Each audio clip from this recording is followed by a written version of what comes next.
All right, so I'm also remote calling from the west wing of my palatial estate here, and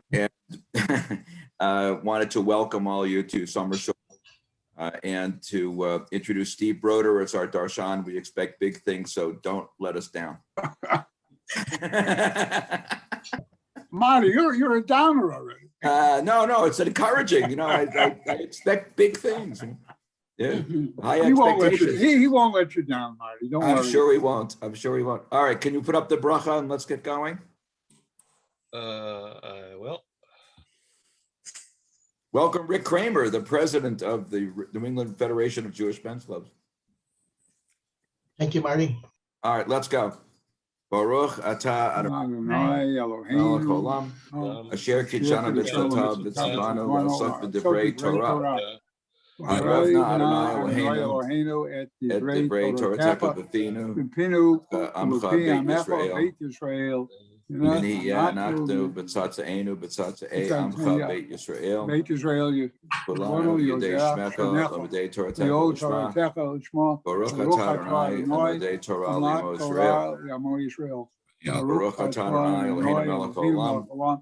Asher bachar banu mikol ha'amin v'natan lanu et Torato. Baruch atah Adonai Eloheinu haTorah. before we begin, Oh yes, our sponsor. our sponsor, where did our sponsor go?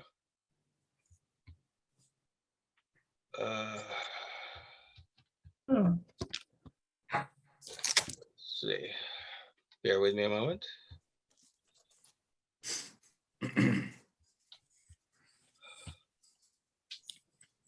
For those of you new to this, David always comes up with a sponsor of humorists. We'll be the judge of that. Hold on a moment, please. Do you have an introduction? Oh, Sponsor? Like usually in the when they have them on TV, it's usually like a question. Have you been in, a lead in for this, David? I'm sorry. Did you have a lead? Oh, in no. This is a different kind of sponsor today. This is okay. something special. Let's see. Screen share.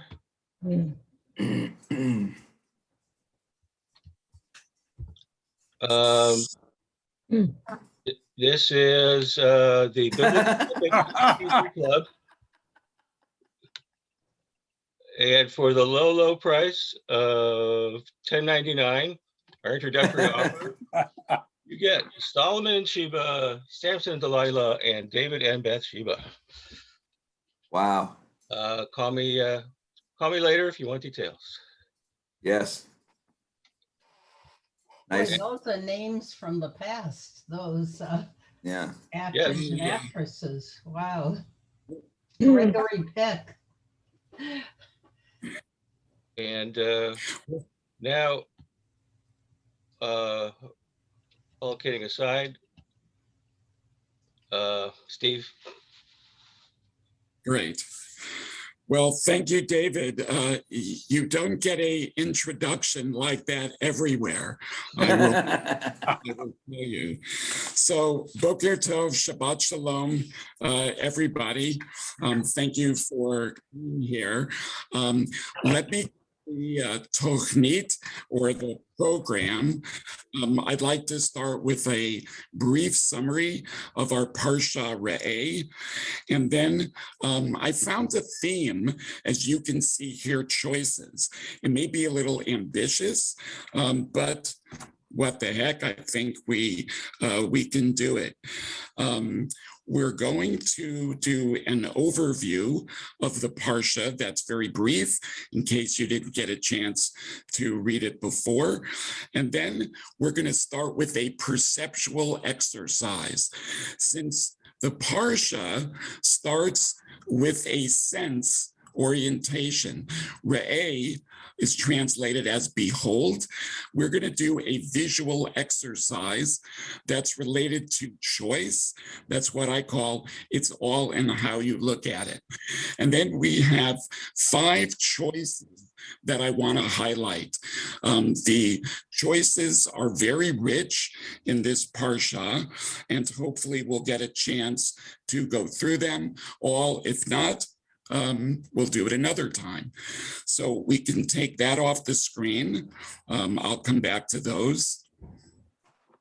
So if we can get everybody back on, great. Okay, so Parshat Re'eh continues Moshe talking to the people. It's the longest in Devarim, and we see it beginning with a choice between a life of blessing or a curse, an apparent no-brainer, but we'll take a deeper look at that. And then the Parsha is concerned with many different laws. It focuses on a single place to worship God and a number of injunctions that are pretty strict.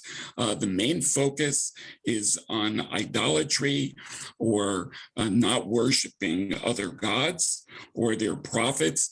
And then we see all kinds of laws, the laws of kashrut, of tithing, of the sabbatical year, about Hebrew slaves, what happens to firstborn animals, and then also laws about the 3 festivals. What stands out for me, again, is a theme of choice that begins from the opening movement of the Parsha's symphony, and we will see periodically through the Parsha. And by the way, with terms of the opening symphony, you might be able to guess that we're going to Tanglewood tonight in the Berkshires. So I've got symphonies on my mind. So a perceptual exercise. I'm going to put up some data, if you will, and I'm going to ask you a question. I'm going to ask you to look at this data, and I want you to ask yourself and silently answer a question. What is it that you see? I don't want you to answer out loud until I say, okay. Then I'll ask you to unmute and just answer the question, what is it that you see? And we'll take a look at this in the kinds of choices, even perceptually, that people make. Okay, so you ready? Here we go. What do you see?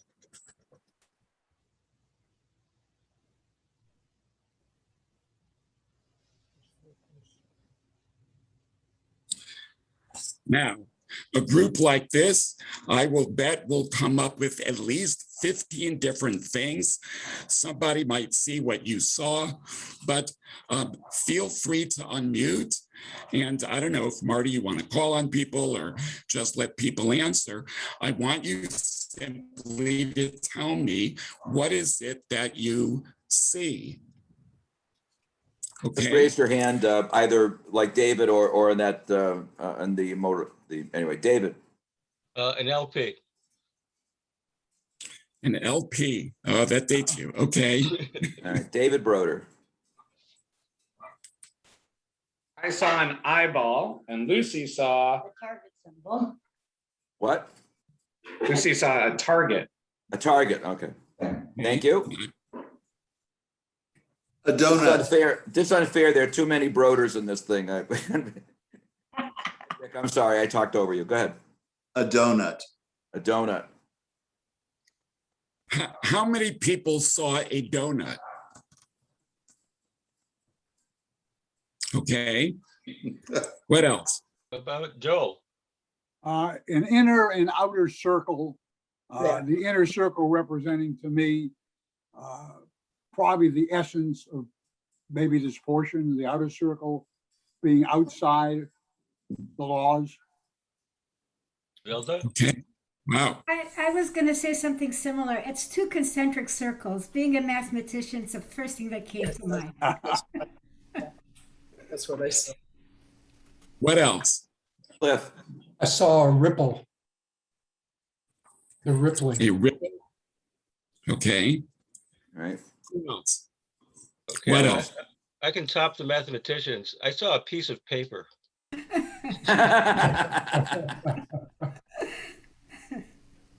Joni? There's also just the space. So, you know, apart from the lines, there's two lines, but there's mostly space. Ah. Yeah, I saw double circles, and I'm a social worker, not a mathematician. Just smaller circle, and the bigger circle. Rick? I haven't eaten breakfast yet, so I saw a bagel. That's exactly what I was just going to say. I'm surprised that hasn't come up yet. What flavor? I'll eat Poppy everything. seed or sesame seed with a schmear. Yeah. Now, let me guide you. If you look at this and you switch your view, can you see a picture of a rotund, bald man? Yes. No. Yeah. Pecan. View. Oh, an aerial view. Yes. Yes. Right, an aerial view. And if you keep in the aerial view, anything else? Could be a flying saucer. Could be Okay. a pop, Or a frisbee. a dreidel. And how about a person, It could be a hat. a hat, a person wearing a sombrero, for example, That's right. Aerial view could be a target. a target. Okay, anything else? Okay, thank you. Why do I start this way? Because when I see the Torah in general, and I think in particular this morning, I think there's a few important messages to us. Marty, as you said the other day, perception is reality. So we're seeing this certainly about COVID, how people view vaccinations, how people come to look at these things determines behavior.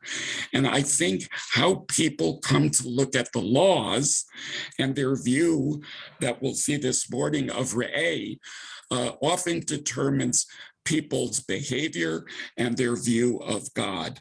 So this is just a little bit of a funny way to take a look at this. I want to take us to the first sort of choice point. This is a very dramatic reading. No, actually, I'm sorry. I want to, I will actually go there. A dramatic reading. What's the view of God that you get from this parsha, right? There's a number of choices here that people make in how you might view God, our God, based on of statements or events in the parsha. Anybody? What kind of a God is this? What face does God show us? What do you see? Harvey? Well, the El Kana, a jealous God, because there are so many references to not worshiping other gods. Yeah, you think. So a jealous God, a El Kana, right, who is on a mission here that we'll see about this jealousy of other gods and idolatry. Other views of God here. As a protector, in other words, that we're supposed to wrap ourselves around ourselves with the Torah, metaphorically. And I think God is trying to say, pay attention and don't get sidetracked. Okay. Protection, we'll come back to that theme, Marty, later when we talk about Passover. David. God as our superego. He is instilling with us a moral sense and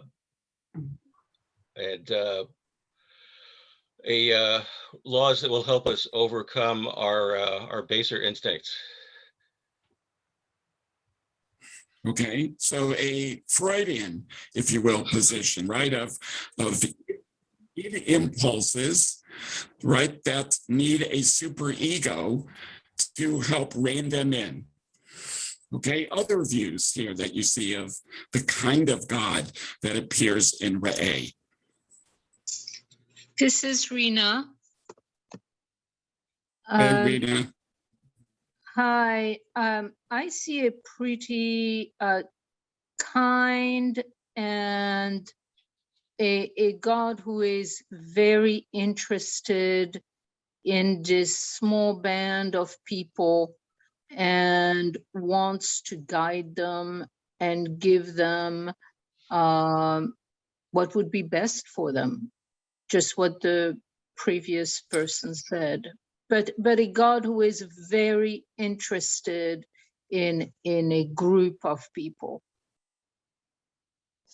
Okay, so in a way you could say like a good parent or an engaged parent, right, who's very concerned, in love with a child and wants to guide them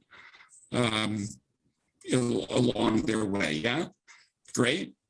Anybody else?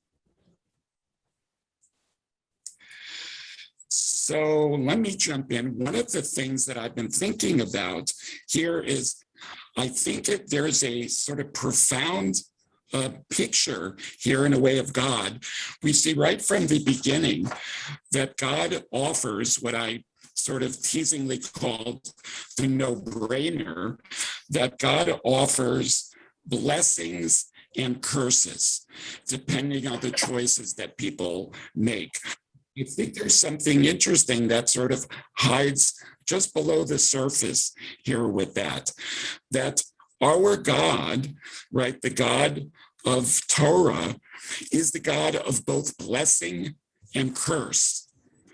I see that my internet is unstable. Hopefully you can hear. But our God is not just a God of love, not just a nice God, sometimes a God that's later associated with Christianity, right? God is love. There's a very complex and deep and maybe even dark picture here, that God is everything, that God is the one who brings blessings and curses. So we had a conversation last week that sort of went through the week about responsibility and good and evil in a sense.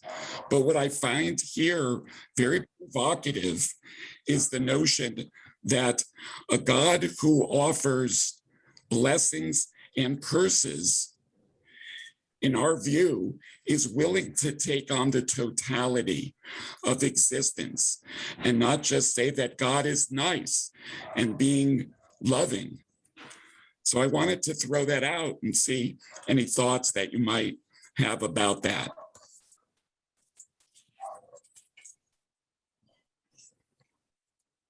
Elizabeth. So our dear friend Elizabeth Cohen from Atlanta. So what I saw 4 years ago was that, and what I'm seeing now is there's the specificity of this interbreathing presence of all life, the Yud He Vav He, and just saying, this is how it is, folks, and your choice. Your choice. If you live this way, it won't serve you. If you live this way, you will flourish, and there will be blessing. And that last week, my yoga instructor did the whole class around this, and how can we create this practice today, this moment, to be blessing. So it's a little bit different perspective. That it's not God, it is the reality of life. I see. It's not someone up in the sky. Mm-hmm. Thanks, Elizabeth. Cliff? Yeah, I was, it's intriguing to me in terms of blessing and curses. There's a book that I read a few years ago called The Beggar King and the Secret of Happiness. It's by a guy named Joel Ben Izzy, who is a storyteller. And it's quite extraordinary because it does also talk about blessings and curses. What you think may be a blessing may actually be a curse. What you think is a curse may actually be a blessing. It is used, it's a small book, this is it. It is used as a textbook at the University of Houston for storytelling. And I have tabbed it quite a few places. So yes, blessings and curses, you know, everything is a perception. So thank you for the thoughts. Thank you, Cliff.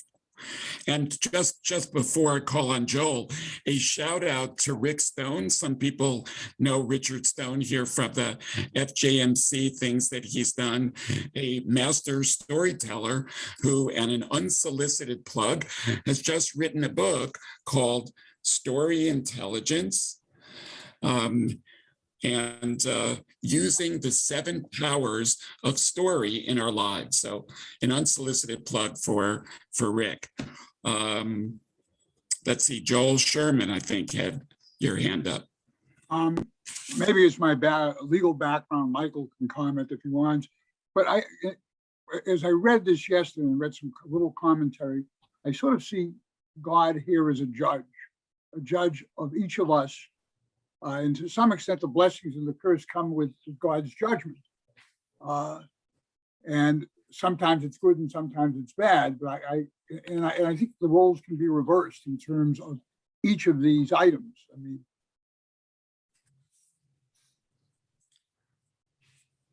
okay, God as judge, sort of connected to David's idea of superego. Yeah, internal judge.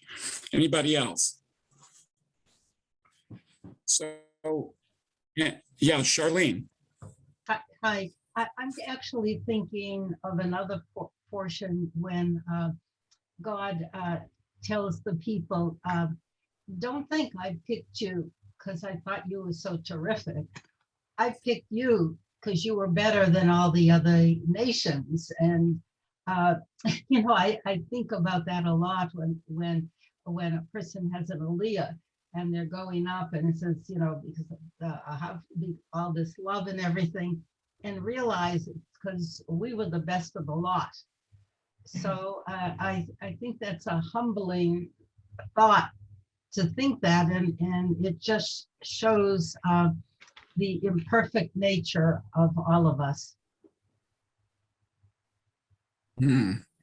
Interesting. Thank you. Joe Butowski. Yes, I mean, did you have your hand up? Yes. When you talk about the reality of life with this blessing and curses, we're talking about 2 parts of it. One part is a blessing, one is a curse. So you can't have a blessings without curses. You can't have curses without blessings. And if you look at Buddha 3,000 years ago, he discussed happiness and suffering. You don't know suffering till you know happiness. You don't know happiness till you know suffering. I mean, this is an old concept, been around for thousands of years, this blessing and cursing. You got to have 2 sides of it. I mean, a person doesn't say, you know, life is great, life is wonderful, but there's curses in life too. Or you can't say, I'm all curses and there's no happiness. You got to feel both sides to the situation. It's a combination. And again, it goes back to your perception of how you perceive it. You perceive it as happiness, you perceive it as not. That's it. Thank you. Anybody else? So let me throw out an idea that I've been thinking about here. Often the blessing and curses have been presented as a binary. And Joel, I think, says, you know, they're not, they're both part of life, right? Again, if it's a binary, then of course, who wouldn't just pick the blessing? But I was thinking about how many Jewish people maybe all of us, approach a number of things in the text. That is, all the laws about kashrut, or the various laws about observing holidays. And for some people, these are curses. These are, oh my God, this is awful. Here's all the things that you can't do. If you keep kosher, you can't go out and eat a number of good things. If you keep kosher, it's so hard to do. It's so expensive. If you keep Shabbat, look at all you can't do. You can't ride, you can't go to certain places or spend money. And I don't need this, right? On the other hand, how is it that some people see, right, these rules and regulations as what they allow me to do, right? It allows me to unplug, a day a week. It allows me to spend time with my family. Keeping kosher, it makes me think about how I eat, how I relate to animals, right, etc. So I wondered if part of the message here is for us to think about, how do I relate to these rules? Do I want to see them as curses or blessings? And in fact, just as a side, one woman who was writing about this said, this is very personal, very much a woman's thing. She said, there are still girls who are taught when they begin to menstruate that it's called the curse, right? That you have now the curse versus, wait a minute, this is the beginning of life, and the ability for a girl, woman, to be able to bring forth life. And so we have a number of these very binary approaches that people can take to important things in life. And it's up to us to choose how we're going to look at them. Any thoughts? Or we should go on. Okay. This is Rena. I was thinking about when you're young, you don't want limitations. You're still learning about yourself. You want to express yourself the way you want to. And when you see examples around of people who are expressing themselves, then it's very important that you also do that. And all of the limitations of living a life with the do's and don'ts, that's a lot of limitations. But then when you grow older and you get wiser, you see that, as I see it today, as very loving, makes a lot of sense. It's not neglectful. There is just a lot to be appreciated. But when we are younger, that's definitely not something that works for us, or some of us. Thank you, Rena, for reminding us the good parts of getting older. As I look around the screen, see my son here. Let's see, Marty. I keep kosher, and when I talk to a fellow Jew who doesn't, most of the time they're somewhat critical and saying, you've never had a cheeseburger, you've never had lobster. And it's not that I never had it, I became kosher later on, but still, it's kind of a strange thing. And I'm trying to explain it like you did. It's about sanctity. It's about how we relate to animals. We always remember what we've eaten and so on. And it's just so interesting. Jews, of all people, are the ones that are the critical people. When I tell it to people that are Jewish, there's, oh, what a great idea, terrific. Wow, that's terrific. I guess I really don't need lobster. And it's just funny that our fellow tribesmen are the ones that are critical, and the ones they're defensive. Non-Jews are. No, they're defensive. Okay, let's see, Rick Stone.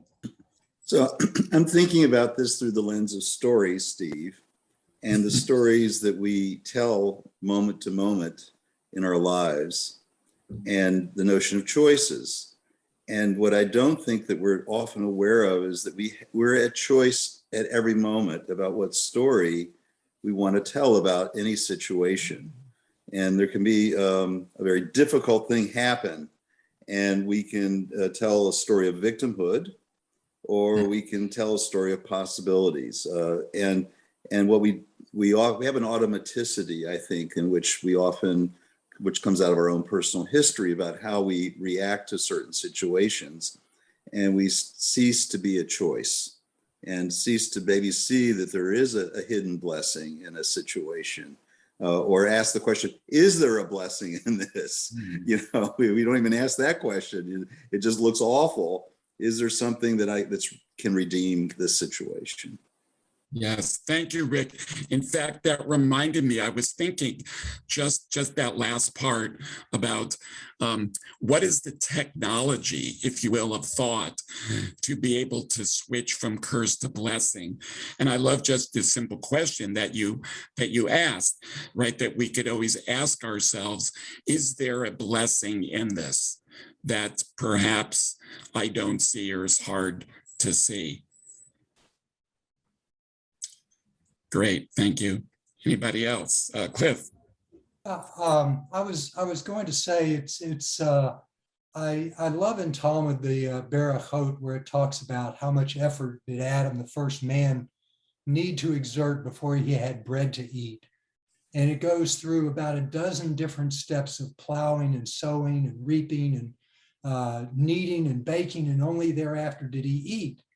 And yet the thing about it is that we just get to go walk into the grocery store or to the baker and just pick up a loaf of bread, and we forget all the things that went into it, all the blessings that went into it in order for us to get there. We actually resent having to pay $5 for a loaf of bread.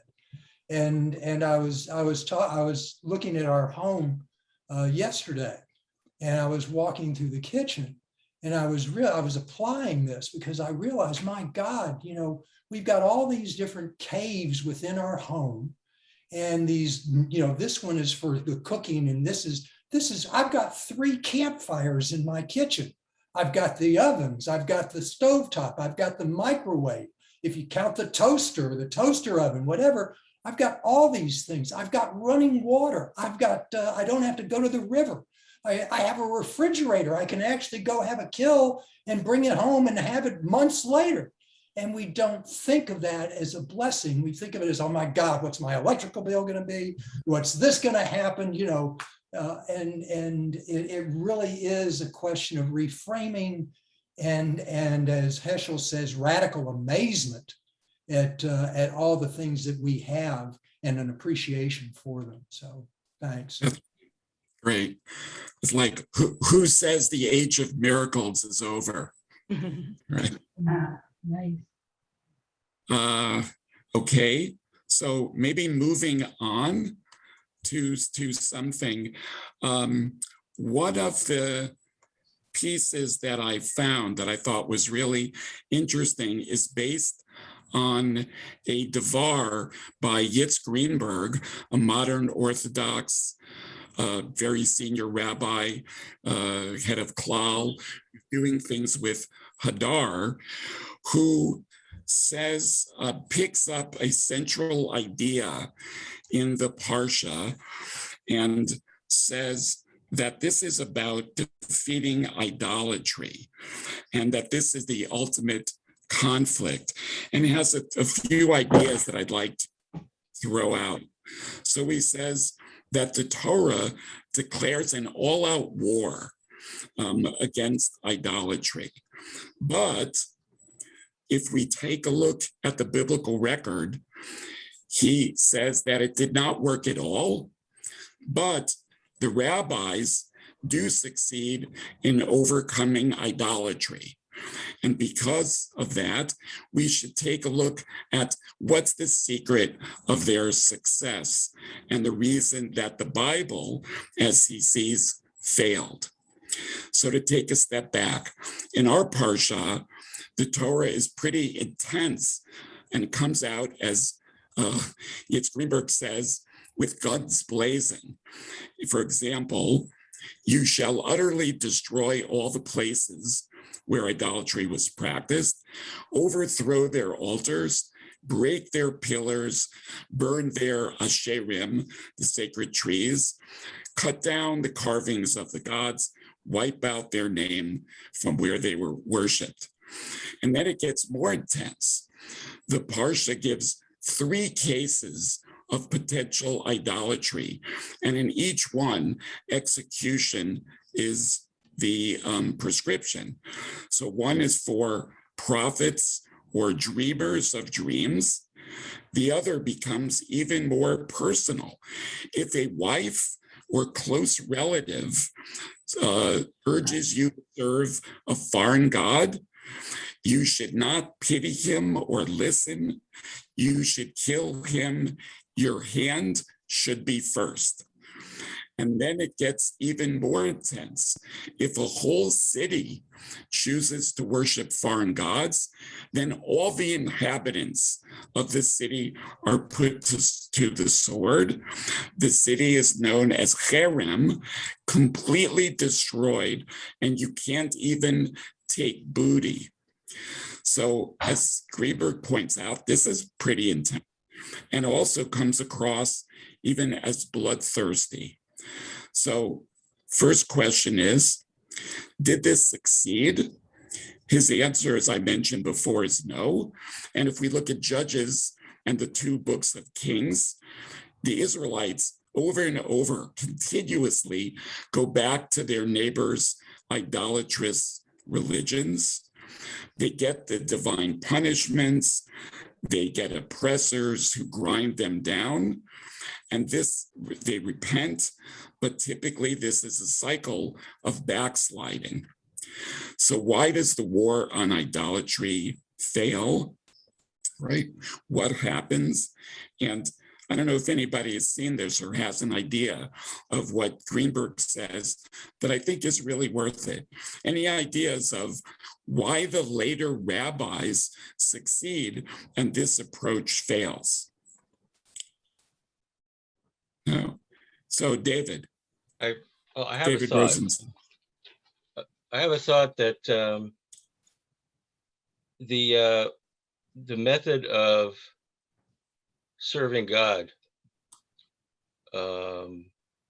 was still too close to how the idolaters worshiped God. And that is by performing sacrifices. You perform sacrifices, the smoke goes up to heaven. It continues to place God in a particular location. It's still hanging on to a certain concept of God as being something more than an abstraction. When we lost the temple and we lost the ability to perform sacrifices,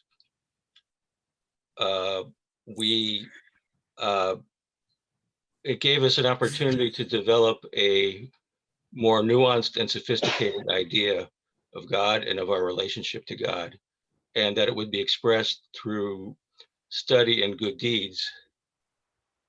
And it was no longer the similarities, the connection to the kind of worship of deities of other nations was severed in a very definitive way.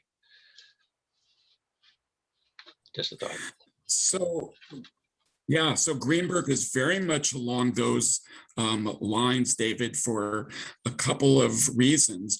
One is, he said that had a cultural consensus that the people around the ancient Israelites, right, who were worshiping Baal and gave them kind of a natural view to see that God brings rain and crops and blessings in return for worship. And sacrifices that had kind of a magical aspect to it. And he said that was one of the reasons, why we see this.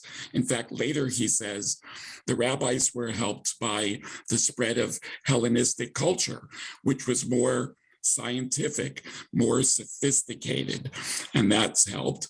But he comes up with another reason that I think is very much in sync with our modern way of thinking about it, which is basically coercion and force, as we see here, evokes submission and maybe even what he calls fellow traveling. But education, right, study of Torah and voluntary understanding is going to bring about more loyalty and a deeper commitment. So as we might see it, there's a reason why democracies outlast dictatorships. And he goes on even to say that voluntary acceptance leads to higher commitment. And this is what I think is really radical. Even God, and I'm quoting Greenberg, had to learn this lesson. God was not able to stop the Israelites' attraction to idolatry by force. Maybe this explains the stages of the covenant. In the second stage, even God self-limits and gives up much of divine powers of coercion and invites humans to take on more responsibility. So humans become shapers and teachers of the Torah, who have to win over others by persuasion and by role modeling. This is the great discovery and application of the war against idolatry in our time. Any thoughts, comments? Is that Rick? Yeah, Rick or Elizabeth? So psychologically, there's been, say, you as a psychologist, I can speak to this through the psychological lens. There's been studies with children, and they found that stories that were that had punitive and negative consequences as shapers of behavior were not nearly as good as stories that had positive exemplars. And so there's maybe something deeply in our own wiring about how we respond to changing behavior. And so when someone says don't, it doesn't have the same effect to say, oh, let me show you somebody who's doing something wonderful. And there's an example of George Washington, who told the truth, but he did it voluntarily as opposed to having a rule about tell the truth. Anyway, interesting. Yeah, I think that's one of the great dilemmas we're facing right now. I generally agree with that positive approach, and I generally agree that if someone can be persuaded into doing something, it works better, it lasts longer, and it's more effective. But that has its limits, and I think we're seeing that in its most vivid form right now with respect to vaccinations. So many things are being done to try and persuade people to get the vaccination, but it's not working, certainly not working as successfully as those of us who believe in vaccinations feel it should work. For those of us who see the science says, to devastating effect, to really damaging effect. So, at some point, do you have to make people do something? And what are the circumstances under which you just say enough is enough? Do it. I'm no great fan of China, but man, when the Chinese wanted their population to get vaccinated, they didn't spend a great deal of time trying to convince them to get vaccinated. They just made them get vaccinated with the full power of the state. I generally don't applaud those that form of government, but there are some circumstances which would seem to warrant it, and that's the great dilemma. what are those circumstances? Do they ever exist? And if they do exist, should you follow them? And if you start following them, how do you avoid the slippery slope of then start doing it with everything? But I think this is an excellent example of a real conundrum for our time. Just to bring another factor in, I think it's not necessarily that people are not reading, they don't see the material. When you hear that 1/3 to 1/2 of the people get their news from Facebook today, I've heard that this week, I've heard that 2 different statistics. I don't know where it is, but even if it's 25%, they're not reading the stories about the New York Times, but the science, and just not reading it. They're just feeding the algorithms that are coming up on their screens. So they don't even have the information, and they don't believe the information because it's all false. So we're fighting another kind of a source, which makes you think that vaccinations I believe that we have to do more with vaccinations that are the choice of people, because people do not have the right information. It's not a persuasion, it's not role modeling. And actually, if I could just intervene for one more, Joni raises an excellent point, I think. Whether we're facing an inflection point in the world today when the technology is such that we are coming close to not having respect for or the existence of authoritative, reliable sources of information, so that everyone gets their information in whatever form they may choose, as uninformed and as unauthoritative and as it is. And I'm not sure we can put that genie back in the bottle. And if you're at that situation where there can be no agreed upon facts because the technology just undermines the ability to create that situation, then where are you? And if you're in that situation, is there a real potential for persuasion, or does the ability to persuade and convince disappear because there's simply no control over truth? Well, we're back. It means that we haven't made much progress from the times described in the Bible, where we are surrounded by temptations to idolatry, and nobody has a monopoly on the truth.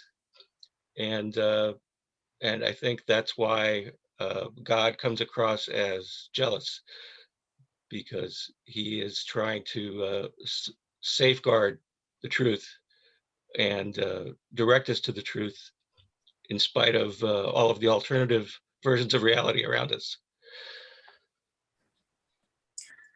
So, David Broder, can I put you on the spot as a person? David is a union organizer and president of SEIU in Virginia, and spends lots of his time persuading and thinking about persuading legislators and politicians and individuals to views that they don't always hold regarding basic treatment of workers.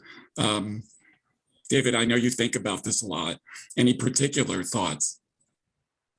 Always dangerous to show up for your father and get put on the spot. I apologize. I had to step away for a second. We're getting the girls ready for soccer, so I missed some of it, but have loved the conversation that I've heard, and coming into a little blind, but I think yes to everything that everyone said. And I still think there's absolutely a place for persuasion. I think we can do it. And I think you do it with a nod to the storytellers. I think you do it with stories more than anything, right?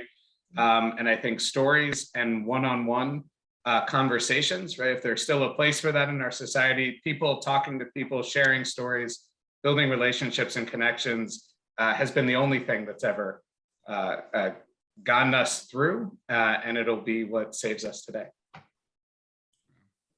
Thank you, David. You're doing a pretty good job, Dad, by the way. Can I add something to that?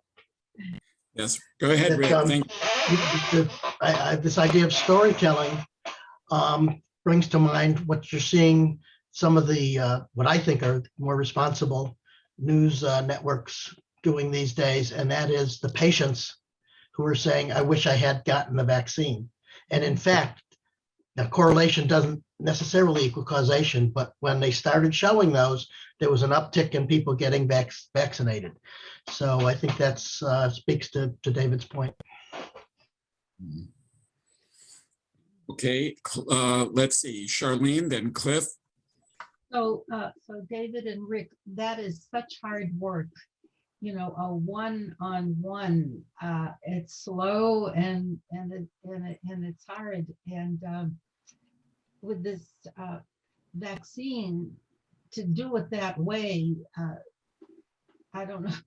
It's just going to take such a long time. You must find it frustrating. You know, it's that one-on-one. No comment.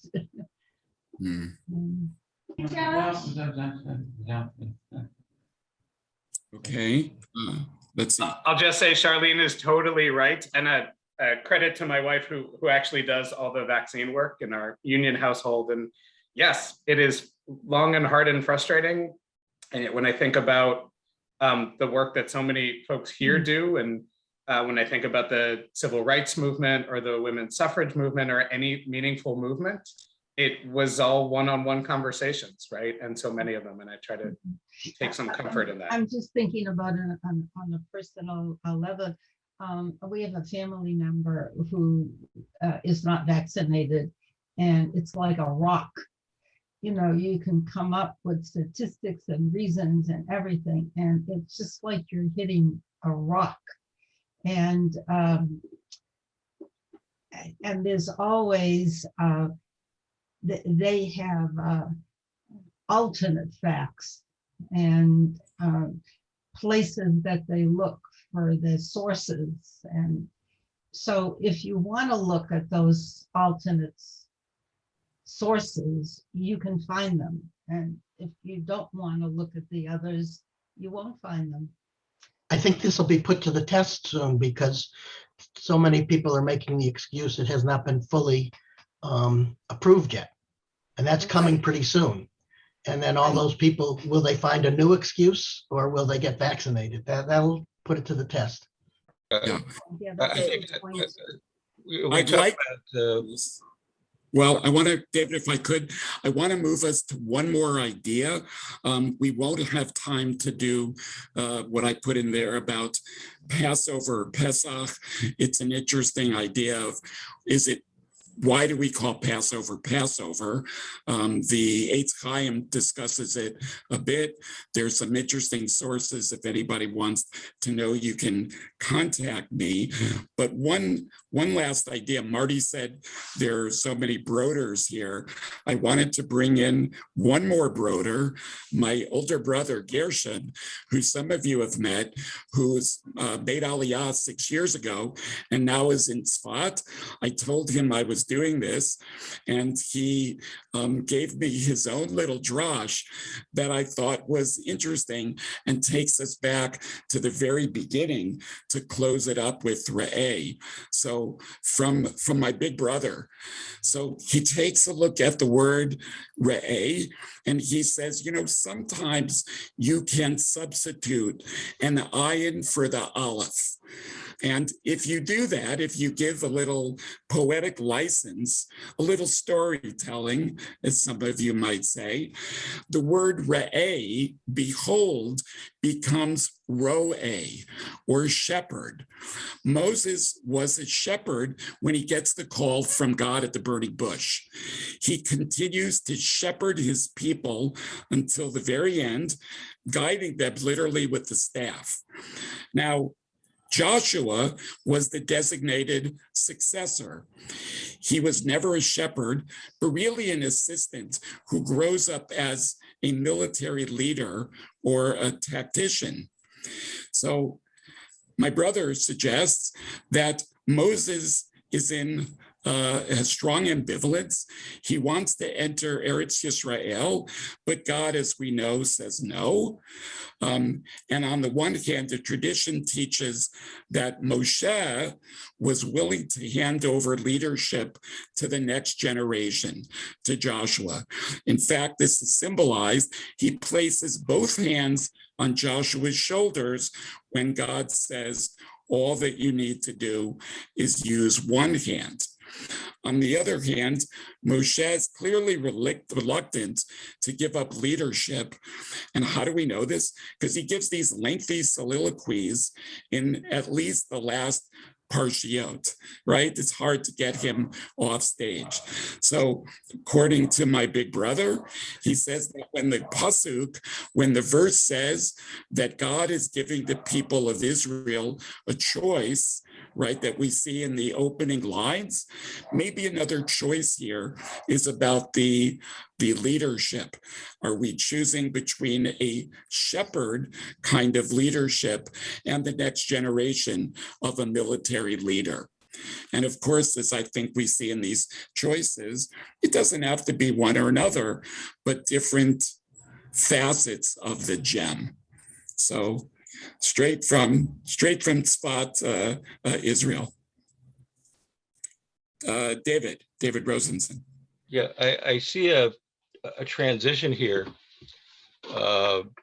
that mirrors the transition in the 23rd Psalm, where the imagery at first is that of a shepherd and sheep, which is basically what the nation of Israel was through the Exodus and through the sojourn through the Sinai.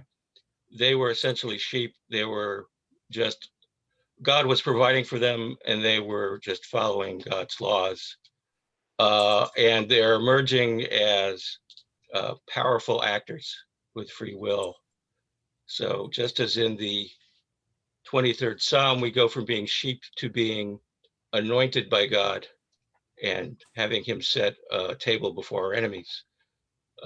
We've grown up, and we are required to assume responsibility for ourselves. Nice. Any other thoughts, or anybody who's not spoken yet who might want to? I see our time is just about over. Anybody else? Shout out to Steve Baturin, who some people know through FJMC and the awardee of the Masim Tovim award not so long ago. Thank you for coming. Hey, Marty. All yours. Thank you for teaching. Thank you, Steve.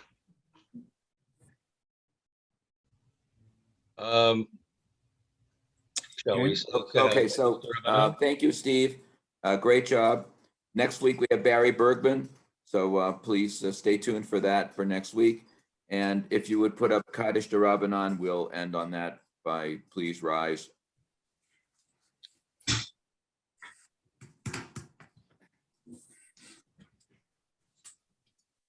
Ugh.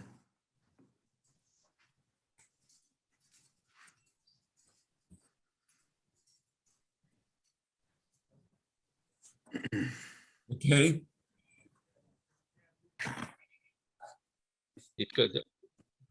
יתגדל ויתקדש שמי רבה, ועמד גדולתה וימליך מלכותה. ימי חול וחיי דכל בית ישראל. והגלה בזמן קריב יאמרו אמן. יהי שמור רבה ועמיה.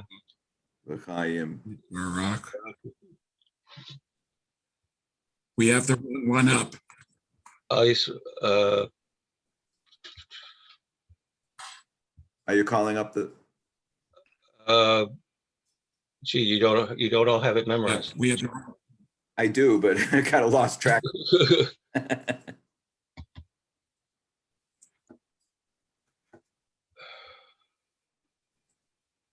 Sorry, this is a several step process. We'll just talk among ourselves.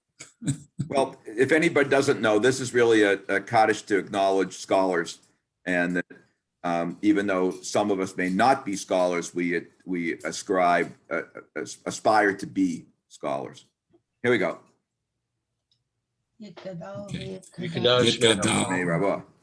Amen.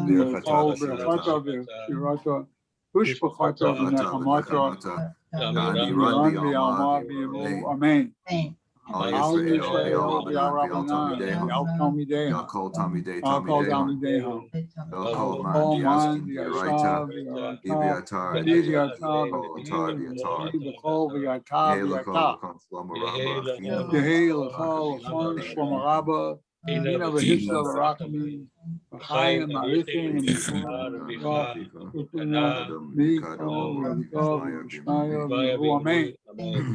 Yehi Shlomo Rabba, Shmael, Chaim Tovim, Aleinu, Yakol Yisrael, Amen.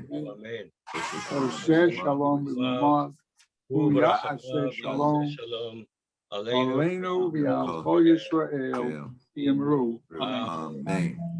Yishar Koach again, Steve, and Shabbat Shalom to everybody. Yishar Koach, Steve. Shabbat Shalom. Yishar Koach, Dad. Nice job. Steve. Thank you, Beautiful. Nice job. Good job, Steve.